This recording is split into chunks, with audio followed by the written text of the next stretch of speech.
It has been 45 days since the election, and Donald Trump still will not admit that he lost. He got 7 million fewer votes, if you remember, than Joe Biden. He lost the Electoral College handily.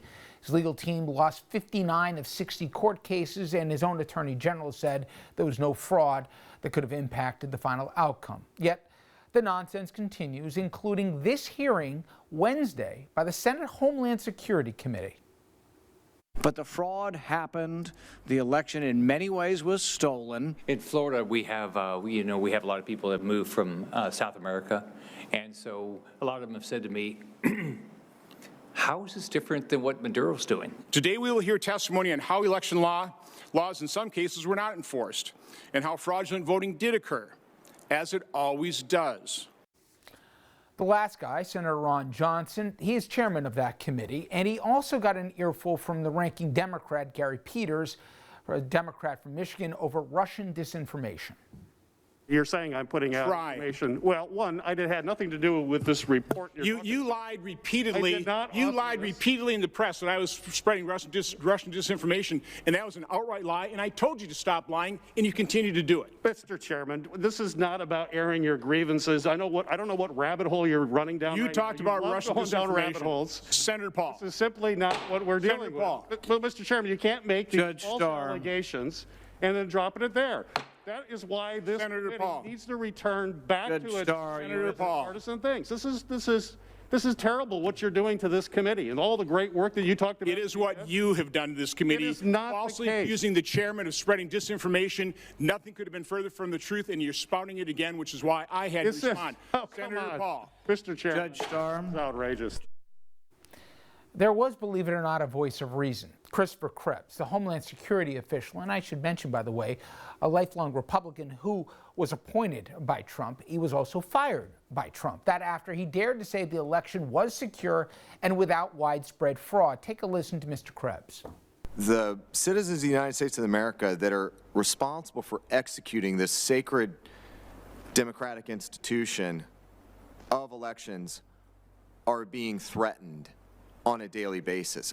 This is not America I recognize, and it's got to stop. We need everyone across the leadership ranks to stand up. I think I would appreciate more support from my own party, the Republican Party, to call this stuff out and end it. We got to move on. My next guest wrote a spot-on piece about this in the Washington Post, and in it he says the source of the fraud in 2020, well, that is Ron Johnson. I want to bring in that op-ed columnist, Dana Milbank, who joins us now. And it was beyond bizarro world. I know at one point, in fact, you close out your article where Johnson at one point says, we have a problem, a serious problem. We have to work together to fix it, to restore the confidence. Well, the confidence in the election and, the equity and the fairness attached to it was brought into question by Johnson himself. Did they know they were doing a self-own here on live television? It's bizarre circularity to it. One after the other, these guys kept saying, well, we really have to have this hearing because so many Trump supporters believe that there was fraud in the election. Well, why do they believe there was fraud in the election? Because Ron Johnson and these Republicans have been joining Trump in saying that there's fraud in the election. So this was a mess that they created. It was Ron Johnson's last as chairman of this committee. He did one last month trying to convince people that hydroxychloroquine still is, in fact, the cure for COVID-19. So, we know exactly where Ron Johnson is coming from. I did take note here that not every Republican took part in this. Mitt Romney wanted nothing to do with this. But I keep saying the same names, and I can always rattle them off on really one hand, if that. The Republicans who aren't taking part in this unless they're retiring, and then all of a sudden they say, we've gone off the rails here, we can do better. Does the fever break, Dana, once the president leaves, or is this the new normal? I don't see it breaking because Trump is still in charge of this party. You can see what he's doing now in the election challenges are actually raising money for him to remain dominant within the party. you know, you have a couple of reasonable guys like Romney. Rob Portman was on the committee and said, why don't we just take this out of politics? Let's have a commission. Okay, fine, have a commission. We know what they'll come up with, but at least he's not being crazy in that way. But I think Trump is going to tease a 2024 run for as long as he possibly can, and he'll remain in charge of this party. So I do not see the fever breaking in any way. This is also bizarre in that it happens in the same window that we had an election hacking akin to what somebody even described as a cyber Pearl Harbor on this country.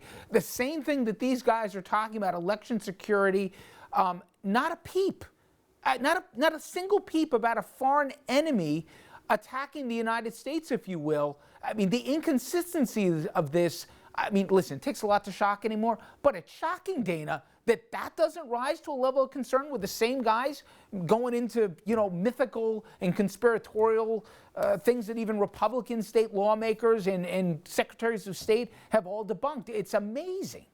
You know, yeah, Richard, I can't really come up with any explanation. You know, we saw Mitch McConnell finally looks like he's getting behind some sort of COVID relief.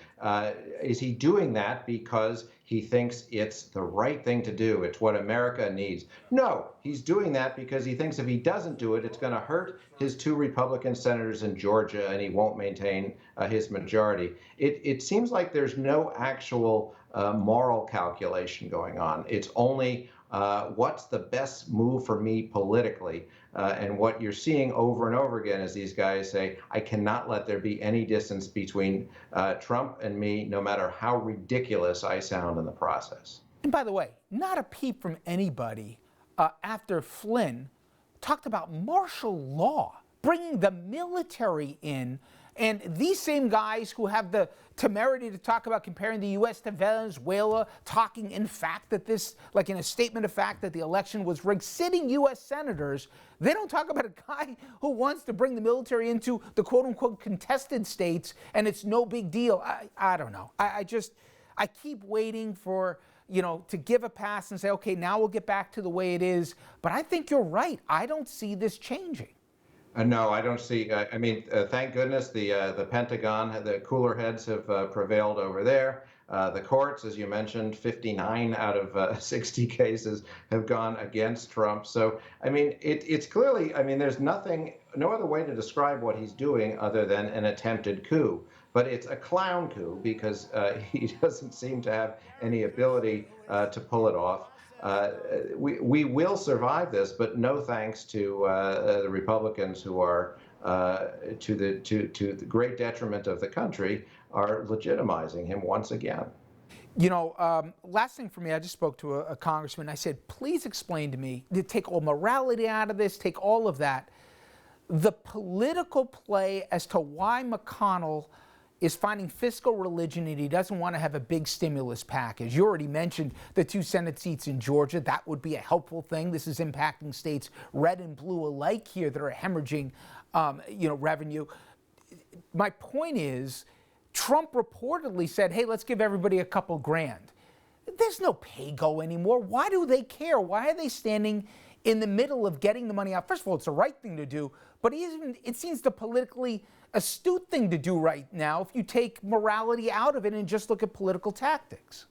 Well, he does take morality out of it, and he's thinking, look, if there's another injection into this economy right now, it could redound to Joe Biden's benefit. If we give the economy too little stimulus, like what happened in 2009, incidentally, the recovery is slow. It drags on, and he is hopeful that people will blame Biden and the Democrats for it. Now, just think about that moral calculation there. I don't actually care if people are losing their jobs or getting evicted from their homes or even going hungry, because this is what's going to work for me politically. That's the calculation that's going on. And you know, the only thing I come back to is if the Democrats can't figure a way to articulate the position that they're taking versus the one that McConnell is taking, and I think you said it better than I could have, then shame on them, because this is a clear choice that's going on right now that you can literally put a dollar number for every household, and for them to choose if they can't make that clear to people, first in Georgia and then to America, well, you know, they got to look in the mirror themselves here, because it shouldn't be that hard. In 1 month, I expect that they will be doing that every day, over and over again, and making the Republicans vote it down. Dana, I appreciate the time as always, and again, terrific piece. Thank you. Thanks, Richard. Coming up next, everyone, bipartisanship and beer on the floor of Congress. After the break, the farewell words of a Democrat who just lost a seat and why he says lawmakers aren't showing that they care about Americans.